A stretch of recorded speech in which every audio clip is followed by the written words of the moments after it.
जय जगन्नाथ प्रभु thanks of YouTube channel तरफ सब पिला वेलकम। मु आशा करुच्ची आपण मैंने भल थे और निज निजर प्रस्तुति ठीक हिसाब से चली रखिथे।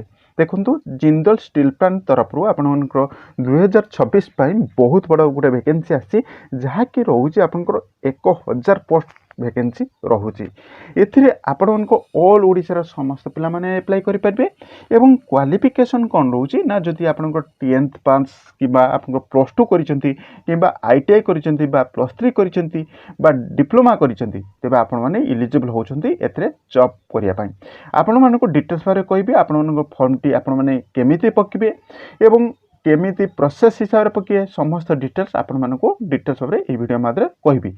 एवं आपण माने मध्ये जानिथिबे ए जे जिंदल स्टील प्लांट आपण मानकर गवर्नमेंट अंडरटेकिंग रे आपण 40% जाउची एवं आपण मानकर कंपनी अंडरटेक रे आपण 60% जाउची। अर्थात गवर्नमेंट जे रोचे ए जिंदल स्टील प्लांट तार गवर्नमेंट 40% तार शेयर अच्छी। तेणु जॉब टी मध्य आपन सिक्योर अच्छी। जदि जॉब पाई आपण माने इंटरेस्ट अछंती वीडियो टी को लास्ट पर्यंत देखिए, स्किप करें जहाँफल आपण मैंने डिटेल्स जानी पारे एवं आपण मैंने केमिति अप्लाई करेंगे ता मध्य मु आपनको डिटेल्स बारे कहीदेवी। आसतु जदि प्रथम थर पर आम थैंक्स ऑफ यूट्यूब चैनल देखुं तेरे सब्सक्राइब कर रखिए और पाखे ऑल बेल आइकन टी दबी रखिए, कारण आम अपलोड करता समस्त जॉब रिलेटेड वीडियो गुड़ी को आपण मैंने सर्वप्रथम देखापी पाइबे। आसतु डिटेल्स आलोचना करिया कौन सब रोचे। देखंतु एटा रोची तार जिंदल स्टील प्लांट तरफ आपणकर जहाँकि नोटिफिकेशन आसी 1000 प्लस वैकेंसी रोची जहाँकि रोची। देखंतु मु आपनको आगे मध्य नोटिफिकेशन टी रखी दउची।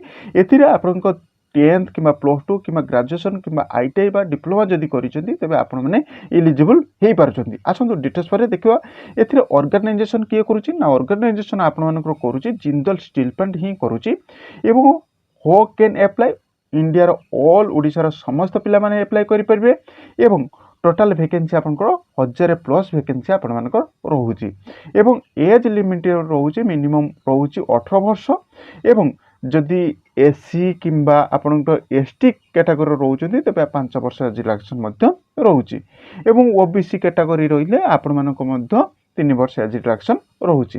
ता सहित आपनकर क्वालिफिकेशन कहबा कोले देखंतु ता मध्य कहि दोची जहा कि आगरो मध्य देखिथिली एबे मध्य आउ थरे देखि दोची 10th पास प्लस 2 ग्रेजुएशन डिप्लोमा इंजीनियरिंग जदि करिसेंती आपण माने एलिजिबल होउचंती।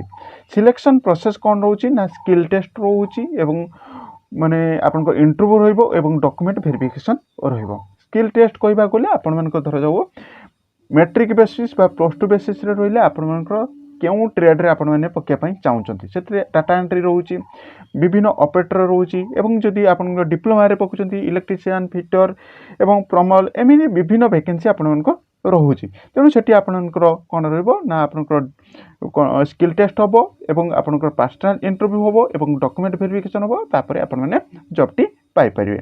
एप्लिकेशन फी कौन से आपनकर लागू नाही एवं जॉब लोकेशन टी रहइबो आपनकर ओडिसा रे रहइबो जॉब लोकेशन टी एवं लास्ट डेट आपनकर वेरी वेरी इंपोर्टेंट रहउची 31/3/2026 रहउची तार लास्ट डेट। अर्थात आपनकर मार्च मास 31 तारिख रहउची तार लास्ट डेट एवं ऑफिशियल साइट मध्ये आपण मानको देखि दोची https://jlshras.com साइट रे आपण माने मध्ये जाईकी देखि परिबे बा यार लिंक टी मध्ये मु आपण मानको देई देबी। आपण माने अपेक्षा करंतु केमिति पाइबे ता मध्ये मु आपनको डिटेल्स बारे कहि देबी। देखंतु तापर रहउची आपनको पोस्ट गुडी को कोन रहउची। देखंतु एग्जीक्यूटिव इंजीनियर रहउची। एग्जीक्यूटिव इंजीनियर रहिले आपनको डिप्लोमा रहइबो। एरिया इंचार्ज रहिले आपनको रहइबो आपनको प्लस 3 रहइबो। ग्रेजुएशन असिस्टेंट मैनेजर रहिले सेमिति आपनको ग्रेजुएशन रहइबो। शिफ्ट इंचार्ज रहिले आपनको रहइबो प्लस 2 बा डिप्लोमा रहइबो एवं असिस्टेंट इंजीनियर रहिले मध्ये डिप्लोमा कि आईटीआई रहइबो। असिस्टेंट मैनेजर रहिले सेमिति आपनको प्लस 2 बा ग्रेजुएशन रहइबो एवं ऑपरेटर जेटा रहउची ऑपरेटर रहउची आपनको 10th पास किंबा आपनको प्लस 2 बेसिस आपण माने ए ऑपरेटर रहिबे बा असिस्टेंट मैनेजर प्रोसेस एवं मैनेजर ए सब रहउची आपनको जदि ग्रेजुएशन परे आपण मानकर एमबीए बा ये सब किसी तेरे आप इलिजिबल होती मैनेजर पोस्ट पाई। तेणु हूँ वीडियो बहुत हेल्पफुल हो जब हेल्पफुल अच्छे तेज गोटे गोटे लाइक करेंगे और फ्रेंड सर्कल शेयर करेंगे। तो मेन कथा रोचे आप लिंक टी क्यों पाइबा ना डेस्क्रिप्शन टेली डेस्क्रिप्शन में मुझे यार लिंक टी दे दी ସେଥିରେ କ୍ଲିକ୍ କରିକି ଆପଣମାନେ ମଧ୍ୟ ଯାଇକି ଫର୍ମଟି ଆପ୍ଲାଏରେ ମଧ୍ୟ ଯାଇକି ତାର ନୋଟିଫିକେସନ୍ ବର୍ତ୍ତମାନ ସୁଦ୍ଧା ବି ଅଛି, ଆପଣମାନେ ମଧ୍ୟ ଯାଇକି ଦେଖିପାରିବେ। ଏବଂ ଏହାର ନୋଟିଫିକେସନ୍ ଯଦି ଆପଣମାନେ ପାଇବା ପାଇଁ ଚାହୁଁଛନ୍ତି ତେବେ ଡେସ୍କ୍ରିପ୍ସନରେ ଟେଲିଗ୍ରାମ ଲିଙ୍କ୍ ଅଛି, ସେଥିରେ ଜଏନ୍ ହେଇଯିବେ।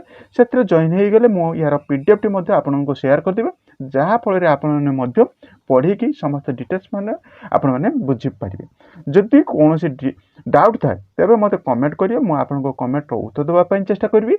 या थला अपडेट मु हाउची वीडियोटी बहुत हेल्प होतियो, जदी हेल्प अछि तेबे गोटे लाइक करिवे एवं फ्रेंड सर्कल रे शेयर करिया ପାଇଁ भूलिबेनी, कारण आपण मानकर गोटे शेयर आपण मानको सांग को मध्य जॉब देई पारे एवं शिक्षित मध्य करि देई पारे। या थला update, thank you watch video. जय जगन्नाथ।